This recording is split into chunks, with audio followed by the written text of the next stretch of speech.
Assalamualaikum warahmatullahi wabarakatuh. Tepang deui sareng Ibu dina pangajaran bahasa Sunda ngeunaan wawancara. Naon ari hartina wawancara teh?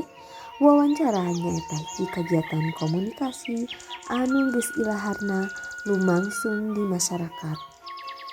Wawancara mah biasana dilakukeun ku wartawan atawa sajabana. Wawancara kaasup kagiatan nyarita dua arah, aya nanya jeung aya nu ngajawab.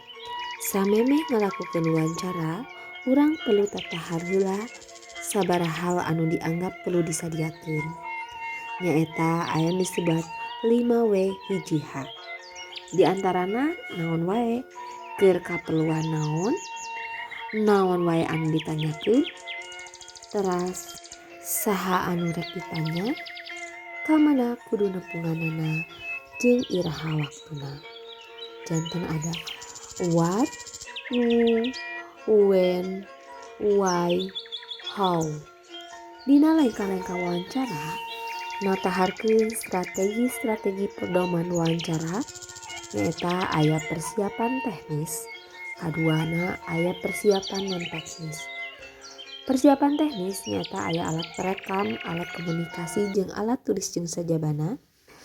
Persiapan non teknis naon wae nyata aya pangaweruh ngeunaan topik wawancara, lajeng ku profil umum karakter narasumber, kaparigelan ngawawancara, etika wawancara, perjanjian jeung narasumber, pernyataan sacara runtut.